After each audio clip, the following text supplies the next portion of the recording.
like Don King right now. We got a guest for you, and joining us right now is one of the key pieces to that emerging top defense unit in Atlanta. Now in his third year with the Falcons, he had a crucial interception on Cam Newton during their must-win game against the Panthers back in Week 17.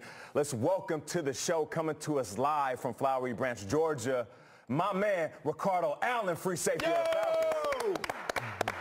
Appreciate you having me. Appreciate you having me, brother. Of course. Appreciate you joining us. Now, this week, I gave a little praise to your defense coordinator, Marquand Manuel, after he shut down that Rams' powerful offense. And you received some kind words yourself from your coach back in December. I believe we have a link of that, when he called you the most consistent tackler on the team. What has your experience been like with Manuel as your defense coordinator in his first year?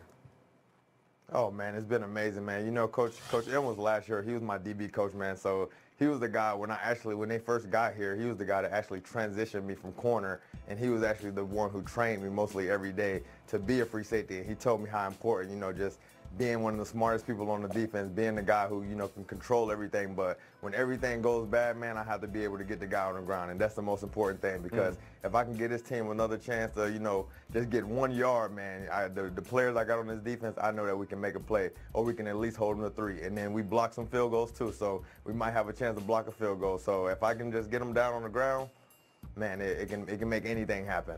Love it. Ricardo, this weekend's games feature the two most celebrated defensive backfields in the league. And I'm talking about the Vikings and the Jaguars. Meanwhile, you guys are down there in Atlanta. No one's talking about you. Take us through the defensive backs of the Atlanta Falcons and why America should be aware of what you guys have going on in that back end of that great defense.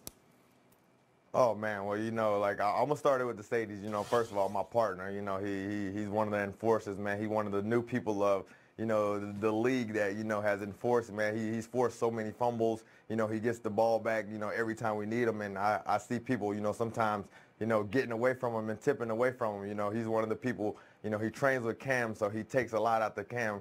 And then you can go to, you know, both of my corners, man, and, you know, they have an outrageous number of pass breakups, but they also can get the ball. And when they get the ball, as y'all can see, they can get into the end zone. And then me, I call myself kind of like the brains and kind of the people, the man who can kind of, you know, get in and do everything, man.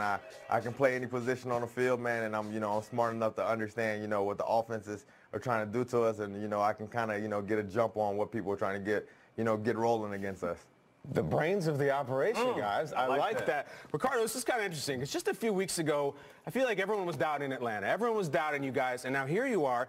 You're going to Philly as the favorites. Their backup quarterback is in. Everybody is on you to win it now. So what is it like playing with those expectations going into this weekend? Oh, man, you know, we keep a locked door mentality around here, man. It's everything that's inside this building, man. This is the ones who we care about the opinions of these people around here, man. We get up every day, we're going to grind, and we keep a championship, you know, prep all the way since preseason game number 1. And, you know, if you keep a championship prep, it never gets too big and it never gets too small. You never have to worry about, you know, getting your confidence and getting, you know, the feedback from other people, and, you know, just getting like the acceptance of others, man. It's only the acceptance we need is the ones around here. I love to hear that. We're all smiling here at the breakfast table. We've been smiling all season long about your defense, because it's a big change from last year to this, going from 27th to the 8th ranked defense in just a year. And I know your DC deserves some credit. Nate, of course, gave it to him earlier this week, but so do you guys out there. What, in your opinion, has been the biggest difference in this defensive unit, and why are you so much more dangerous this year? Oh, man, you know, going into the season last year, you know, everybody, you know, was kind of counting us out, and we kind of called ourselves the misfits, because we were just, you know, pieces just, you know, just thrown into a big old puzzle, and we just came together.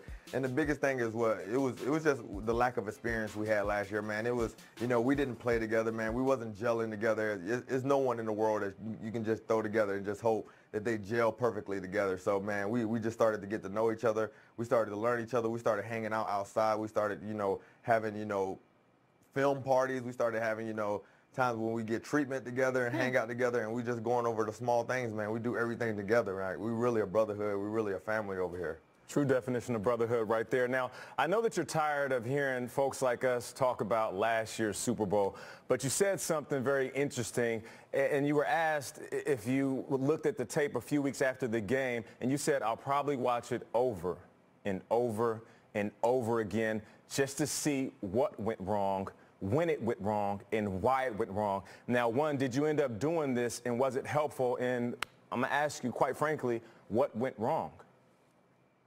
Yeah, you know, I watched it a million times now, man. It was something that I had to do for myself to, you know, get over that, but it's also something that I had to do to take the lessons and take the blessings that, you know, this team and myself at such a young age was able to, you know, experience. But, man, I watched it over and over again, and what went wrong is we just, you know, we had onesies here and there, here, there, here, there, and what we realize now and what we learned from it is we can have onesie. It can't be my bad this play, your bad that play. It has to be, okay, I'm accountable and I can do my play, and I'm accountable and I'm going to do my game and my job the whole game and all the way until it hits 0-0-0, because as you can see, you can be winning, and then, you know, if you don't finish the way you should, it's not going to finish the way you want it to. Ricardo, this is fascinating. We're all loving this. I got to ask, you've learned so much since that game, that last Super Bowl. You've overcome so much. If you guys go all the way this year and you win and you finish and you get that Super Bowl ring, does it make last year just go away, or will it always be a part of you?